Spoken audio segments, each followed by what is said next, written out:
Menikmati sebagai anak desa yang punya pekarangan, yang punya tumbuh-tumbuhan, ingin menjadi pramugari. Kepingin jadi diplomat, kepingin menjadi duta besar, seperti mendengarkan burung kokapura gitu ya. Waktu itu Australia banget. Alhamdulillah. S2, S3 saya ngambil di Australia. Jadi studi Australia itu efek mendengarkan. Bismillah, Assalamualaikum warahmatullahi wabarakatuh. Berjumpa lagi dengan Agus M. Fauzi Official. Hari ini kita ketemu atau kedatangan tamu yang istimewa, Prof. Siti Zuhro. Bagaimana kabarnya, Prof? Alhamdulillah. Baik, alhamdulillah. Assalamualaikum warahmatullahi wabarakatuh. Waalaikumsalam warahmatullahi wabarakatuh. Beliau adalah, kalian pasti tahu, peneliti senior di LIPI. Dulu LIPI, sekarang BRIN. Badan Riset dan Inovasi Nasional. Ya. Prof, sebelum ke BRIN, pada waktu masa kecil yang saya tahu, Prof. Siti Zuhro itu dilahirkan di Blitar, di tempatnya Bung Karno, kemudian masa sekolah di Lumajang, kemudian kuliah di Jember, kemudian ke Australia. Sempat nggak terpikir waktu itu mau menjadi bagian dari anak negeri yang memberikan solusi untuk negeri ini, Prof? Waktu kecil pastinya tidak ya. Kalau masih TK, SD tidak gitu ya. Saya lahir memang di Blitar. Setelah itu saya TK, SD di Lumajang. Gitu ya. Alhamdulillah SMP saya di Pasuruan. SMP dan SMA-nya di Pasuruan. Kuliah di Jember, Universitas Jember gitu. Dan setelah itu baru masuk LIPI. Sampai sekarang ada di BRIN yang notabene adalah lemburan dari LIPI. Dan tentu menyenangkan ya sebagai orang Jawa Timur gitu, pindah-pindah jajah deso istilahnya. Jajah deso menyenangkan sekali gitu. Tetap saja karena sampai sarjana ada di Jawa Timur, jadi nuansa ke Jawa Timuran itu sangat kental gitu ya, sangat kental. Dan alhamdulillah saya itu punya memori yang kuat gitu ya, bahwa waktu kecil itu memang menikmati menjadi anak yang ada di desa gitu ya. Menikmati sebagai anak desa yang punya pekarangan, yang punya tumbuh-tumbuhan, yang bisa kita manjat pohon gitu ya, melihat sungai, melihat sawah. Itu mungkin kemewahan tersendiri ya. Kalau saat ini kan tidak semua orang bisa menikmati suasana desa seperti itu. Alhamdulillah. Dan SMP, SMA itu baru mulai terobsesi gitu ya. Rasanya ingin menjadi banyak hal gitu. Kalau kita mendengarkan punya banyak cita-cita gitu. Iya, banyak cita-cita. Bahkan pernah ingin menjadi pramugari. Pengen jadi pramugari, kepingin jadi diplomat, kepingin menjadi kayak diplomat tuh duta besar, seperti itu. Tidak pernah yang termimpikan itu menjadi intelektual atau peneliti, tidak gitu. Nah ini yang, tapi lalu saya memang sering seneng gitu ya, ada bacaan-bacaan yang rupa-rupa itu, majalah, koran gitu. Dan radio, tidak hanya radio nasional lokal, tapi juga radio yang kayak BBC, radio Australia gitu ya, radio VOA gitu, Voice of America, semua itu saya dengarkan. Dan menarik sekali, senang mendengarkan burung kokapura gitu ya. Waktu itu Australia banget. Alhamdulillah. S2, S3 saya ngambil di Australia. Jadi studi Australia itu efek mendengarkan berbagai media dari Australia. Betul, radio khususnya yang waktu itu penyiarnya orang Indonesia yang ada di Canberra, tapi bagus sekali, suaranya luar biasa, lalu diikuti oleh burung khas Australia, kokapura itu yang selalu suaranya melengking dan sebagainya. Jadi hidup itu seperti putaran gitu ya. Satu ketika kita menyaksikan sendiri burung itu di depan mata kita, kanguru itu di depan mata kita gitu ya. Yang tadinya kita sebagai anak desa kita tidak tahu itulah. Ini alhamdulillah Tuhan ternyata mengabulkan secara memadai gitu ya, apa yang menjadi memori saya, keinginan-keinginan seperti itu yang terobsesi secara tidak langsung. Tidak ingin menjadi peneliti tapi senangnya mencatat gitu, senangnya menulis, apa itu kita catat, kita tulis, kita suka baca gitu kan. Lah itu yang mungkin memang adalah sebetulnya prakondisi yang sudah dilakoni untuk menjadi sebetulnya peneliti. Ya. Itu terjadi pada waktu SMP, SMA, bahkan di kampus. Iya, kuliah seperti itu. Saya bersyukur karena kuliah dulu juga dapat beasiswa Pedanka. Meskipun tidak sangat besar gitu ya, 35.000 tahun seperti itu, tahun 79, 80 itu besar sekali. 35.000 sebulan. Jadi senang sekali bisa traktir teman-teman ya, antara lain seperti itu. Dan ya tentu ini tidak ngambil uang yang dari orang tua, tapi uangnya sendiri karena rapelan, suka-suka keluarnya itu rapelan. Wah, senang sekali. Alhamdulillah akhirnya proses S2 S3 terselesaikan dan sebelumnya sudah diterima di LIPI ya waktu itu. Baru kemudian S2 dan S3. Betul. Dan selanjutnya tetap di LIPI, tidak ke lain hati. Tidak pernah. Jadi saya memang sangat senang ada di LIPI itu. Tidak tergugah atau tidak terganggu untuk katakan pindah ke tempat lain, baik itu institusi donor maupun kementerian, lembaga terkait, tidak. Jadi saya tetap senang dengan LIPI karena ada semacam keleluasaan kita untuk mengekspresikan gitu ya, katakan karya-karya kita dan sebagainya sebagai peneliti. Setelah meneliti biasanya menulis, setelah menulis menyeminarkan, sosialisasikan dan sebagainya. Itu ada kesenangan tersendiri yang senantiasa bisa ketemu dengan masyarakat yang akademis dan sebagainya itu. Lah, Prof. Siti Zuhro itu kan hidup di dalam suasana 4 musim. Musim Orde Baru, musim Orde Lama kan belum. Orde Baru, kemudian reformasi, kemudian pasca reformasi. Yang di situ adalah banyak penelitian tentang salah satunya adalah memberikan masukan terhadap negara terkait dengan politik. Kalau Prof. Zuhro membandingkan antara produk penelitian Orde Baru, reformasi dan pasca reformasi ini bagaimana? Iya, ketika saya mengambil S2 itu masih dalam posisi Orde Baru. Sehingga saya ingat betul tadinya itu saya mau menulis tentang Indonesia, sebagai qualifying saya itu tentang militer dan politik di Indonesia. Di situ profesor saya menilai bahwa saya sangat tidak kritis sebagai seorang S2. Dan mengapa? Ya waktu itu. Iya, tidak kritis sama sekali, tidak tahu bahwa katakan kebijakan-kebijakan yang merugikan seperti itu harusnya sebagai seorang akademisi gitu, yang menulis tesis gitu, kan harus dikritisi. Tidak. Nah, itulah ya ada kesulitan tersendiri karena memang hidup di era Orde Baru yang tidak biasa diajari untuk kritis dan sebagainya gitu kan. Akhirnya saya menulis tesis saya S2 itu mengambil topik yang Thailand, ya sama, militer dan politik di Thailand. Nah, ketika saya menulis yang Thailand itu, profesor saya itu gembira sekali. Loh, kok kamu mendadak sangat kritis karena negara lain.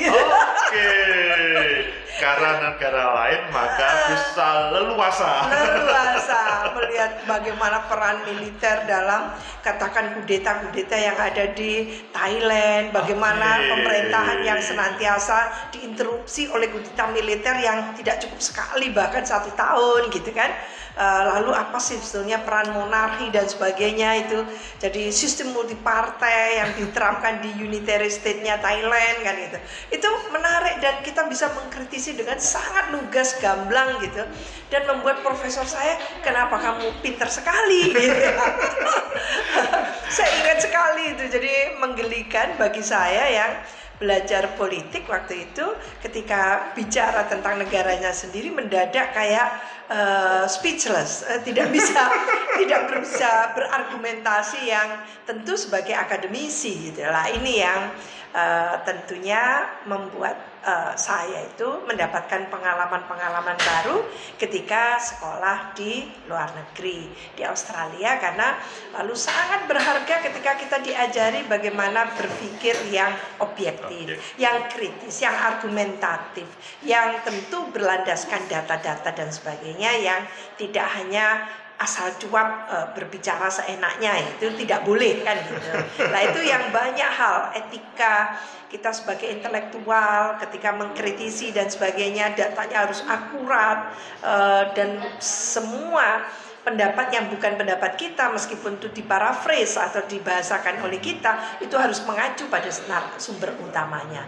Itu hal-hal yang sifatnya seperti itu, etika sebagai akademis gitu ya, tanggung jawab moral sebagai akademis, itu diajarkan dengan cukup bagus ya di Australia, sehingga itu pula menjadi bekal saya ketika mengajar, menjadi dosen atau guru ya di satu universitas yang dimana saya mengajar di situ. Intinya bahwa suasana zaman atau suasana rezim itu berpengaruh terhadap seseorang yang ya bagaimana Ban? Intinya selanjutnya apakah bisa menjadi kritis atau tidak kan?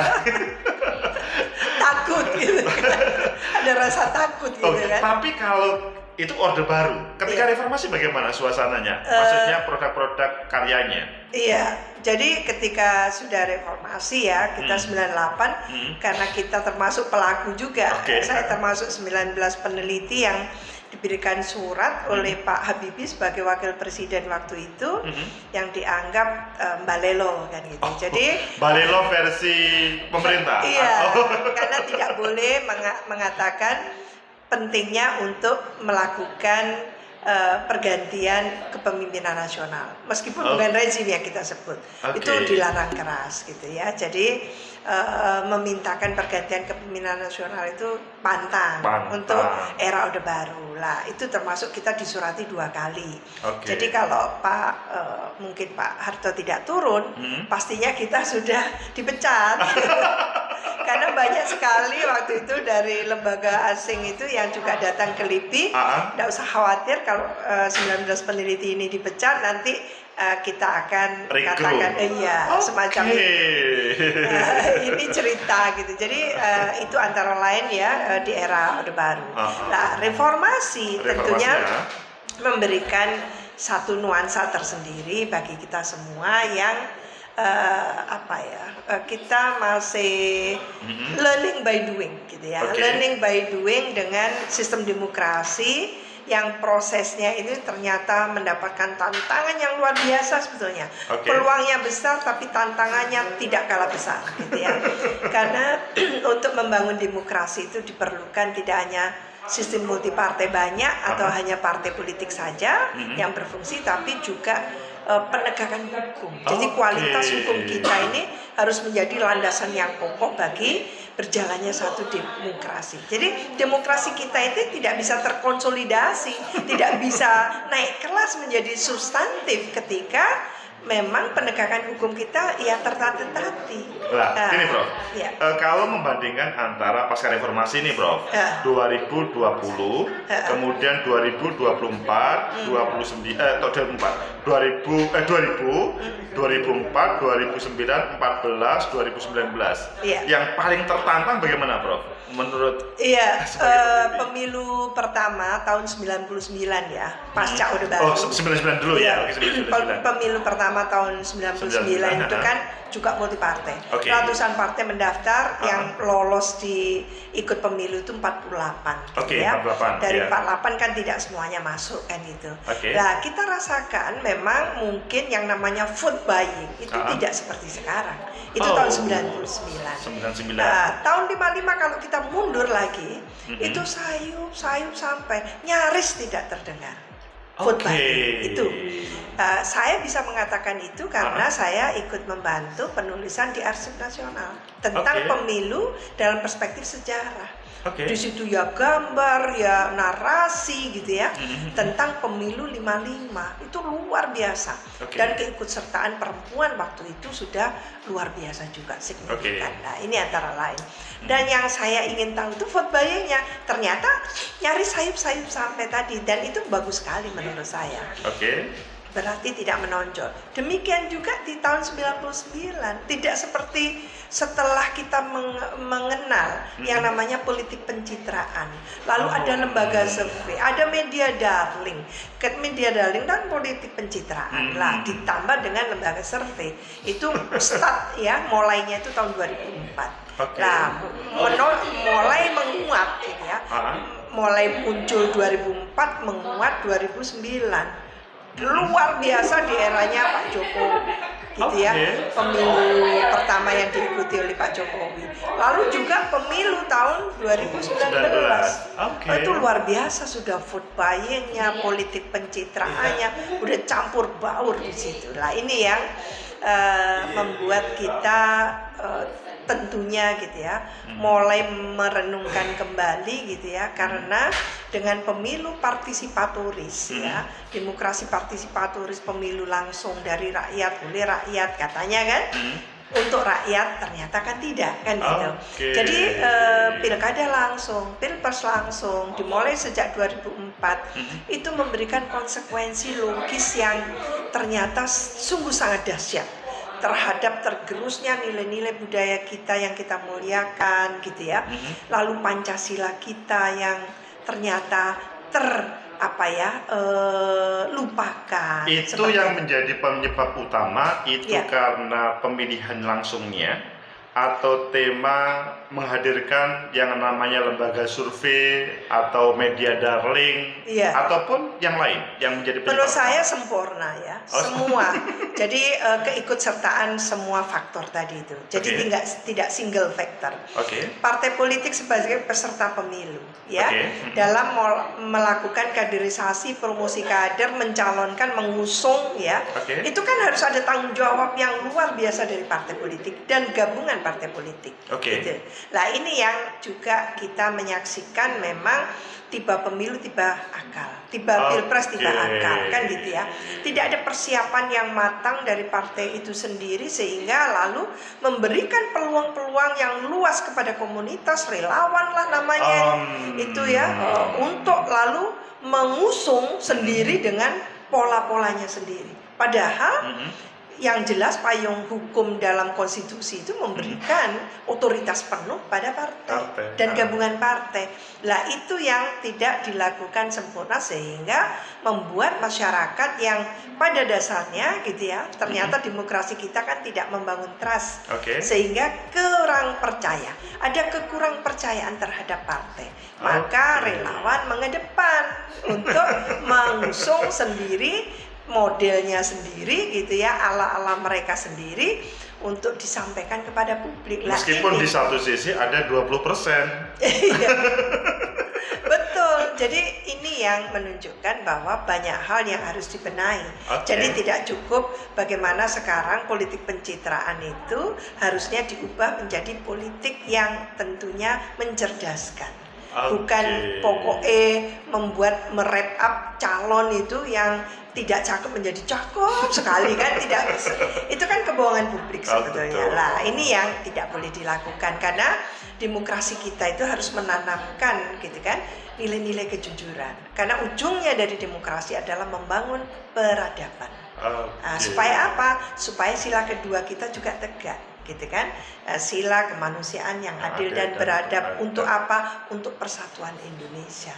Jadi kalau keadaban sudah tidak ada, yang terancam atau yang akan dampak negatifnya, terpengaruh dampak negatifnya adalah sila ketiga, persatuan Indonesia. Tetapi kalau dihubungkan persiapan 2024, ya, apakah akan lebih baik atau lebih parah?